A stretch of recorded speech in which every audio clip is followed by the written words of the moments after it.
publicaram uma nova resolução no Paraguai em 28 de maio de 2026.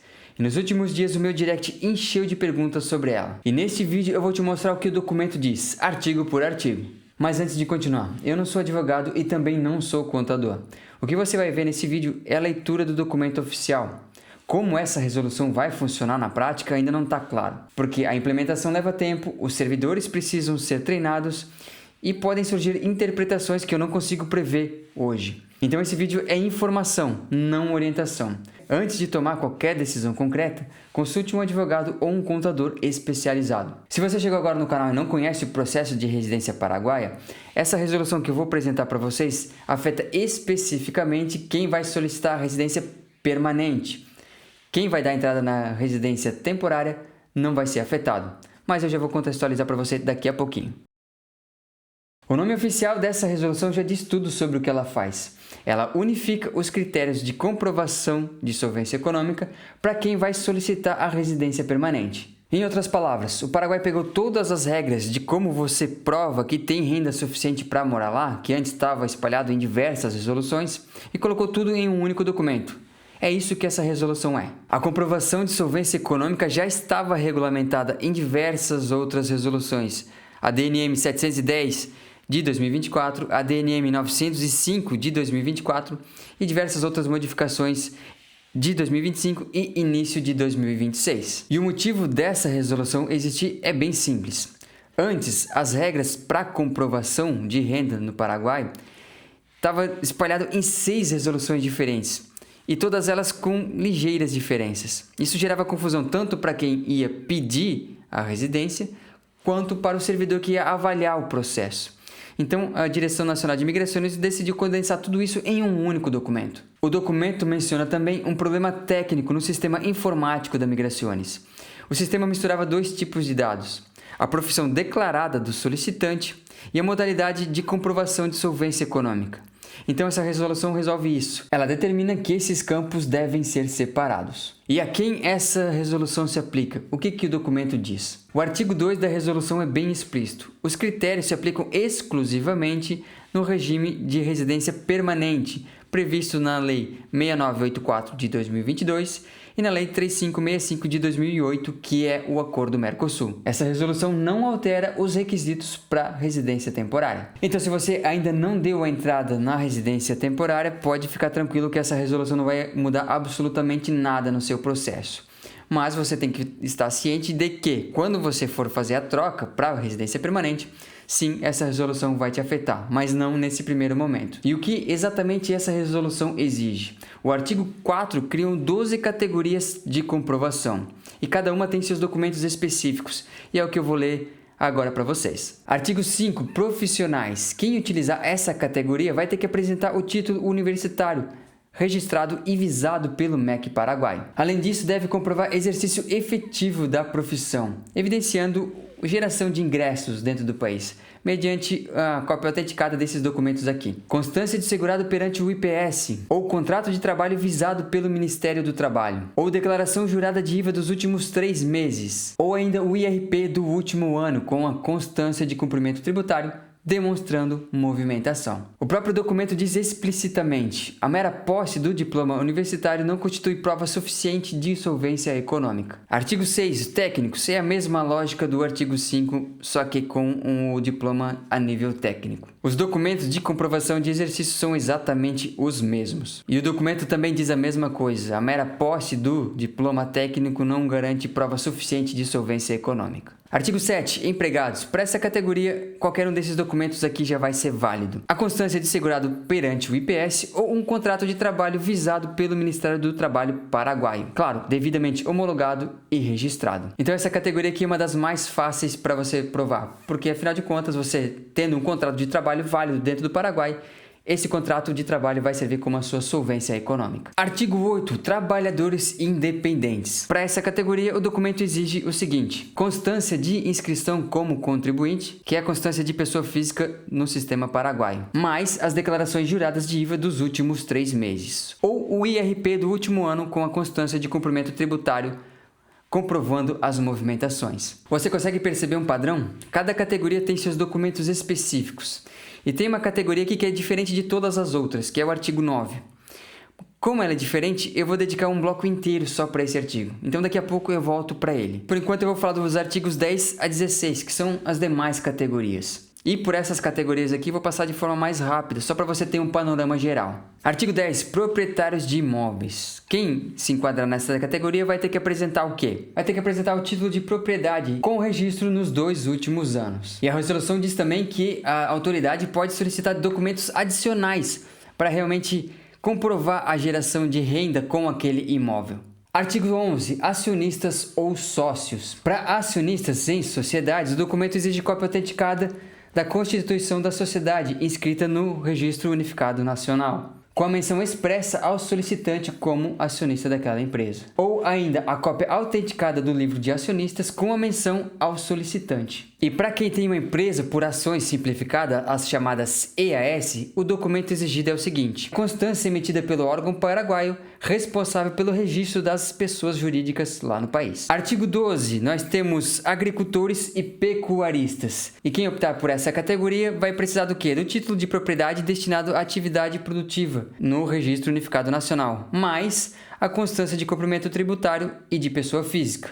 Ou ainda um comprovante de compra e venda ou marca registrada da produção, com constância de cumprimento tributário. Artigo 13. Religiosos. Quem optar por essa categoria vai precisar do quê?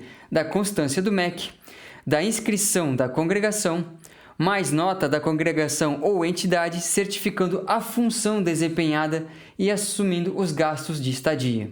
Artigo 14. Aposentados ou pensionistas. O documento exige constância da aposentadoria ou pensão, com o valor recebido e o meio por qual esse valor chega, se é por transferência, depósito em conta ou outra forma. Se esse documento for emitido fora do Paraguai, o documento precisa estar apostilado ou legalizado. Artigos 15 e 16. Dependentes e estudantes. Para dependentes, cônjuges, pais, filhos, a documentação varia conforme o vínculo e comprova que um familiar sustenta o solicitante. Para estudantes maiores de 18 anos, será necessário a constância de matrícula mais um comprovante de continuidade acadêmica. O documento ressalta que a condição de estudante não é prova de solvência econômica por si só.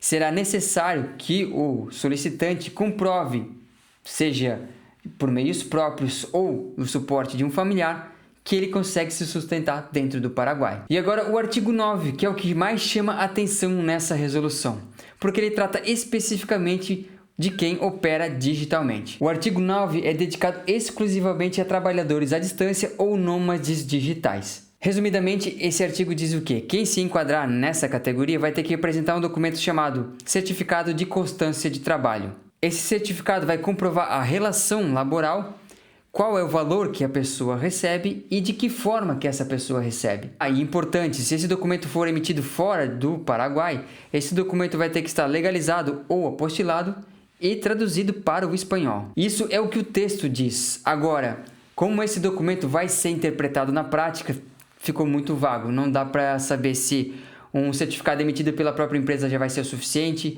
se vai precisar de um terceiro, se precisa de algum histórico, de quantos meses. Isso o documento não informa. E o artigo 18 ainda diz o seguinte, que os servidores farão uma avaliação integral, considerando as particularidades de cada caso. E esse ponto é muito importante.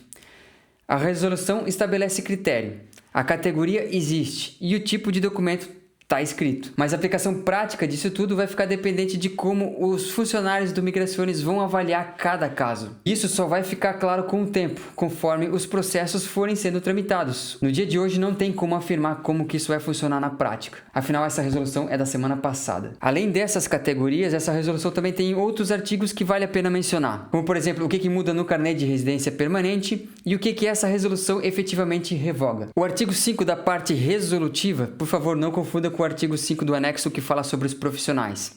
Esse aqui determina o seguinte, eu vou ler o texto para vocês em português. O cartão de residência não vai mais mostrar a profissão ou atividade do titular. Essa informação fica apenas no sistema interno da Migrações e no documento administrativo que concede a residência. O carnê em si não vai ter mais esse campo. E o artigo 3 também da parte resolutiva diz o seguinte, que ficam revogadas no que se refere aos critérios de acreditação de solvência econômica, as disposições das seguintes resoluções anteriores: Resolução 710 de 2024 e suas modificatórias, Resolução 124 de 2025 e a 22 de 2026, a Resolução 905 de 2024 e suas modificatórias, Resolução 394 de 2025 e a 012 de 2026.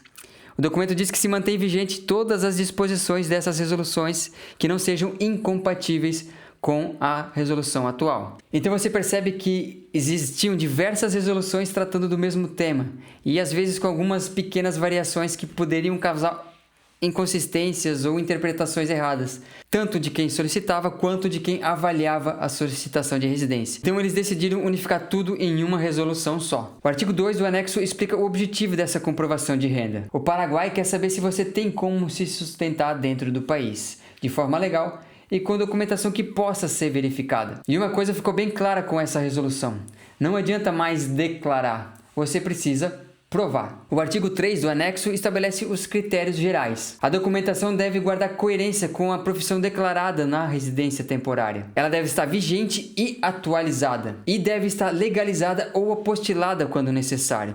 E quando o documento for emitido fora do Paraguai, ele precisa estar traduzido para o espanhol. E o artigo 18, que é o mais importante para entender como que a Migrações vai aplicar isso na prática, diz que os servidores farão uma avaliação integral, considerando a categoria invocada, a profissão declarada na residência temporal e a capacidade econômica efetiva do solicitante. E que quando a documentação permitir verificar a situação econômica real, os servidores devem orientar e enquadrar a solicitação na categoria mais adequada. E esse artigo é relevante porque significa que a resolução dá alguma margem para o servidor auxiliar o solicitante a encontrar a categoria correta. Mas também significa que a avaliação não é mecânica, ela é subjetiva.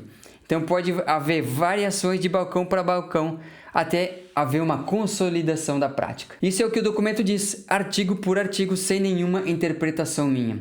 Porque afinal de contas ainda não está claro como que essa resolução vai ser aplicada na prática pelos profissionais do Migrações. E quando eu tiver relatos reais de quem fez o processo sob essa nova resolução, números, documentos aceitos ou recusados, como que foi o processo na prática, eu vou trazer a atualização aqui para vocês. Porque esse canal existe para mostrar o que acontece de verdade, não teoria. E essa atualização vai vir assim que eu tiver os dados reais para mostrar para vocês. Se inscreve no canal e ativa o sininho. É a única forma de garantir que você vai receber a notificação quando essa atualização chegar, antes que o processo mude de novo. E se esse vídeo foi útil para você entender o que diz essa resolução, deixa o teu like. Isso ajuda o algoritmo a mostrar esse conteúdo para mais pessoas que também estão buscando essa informação.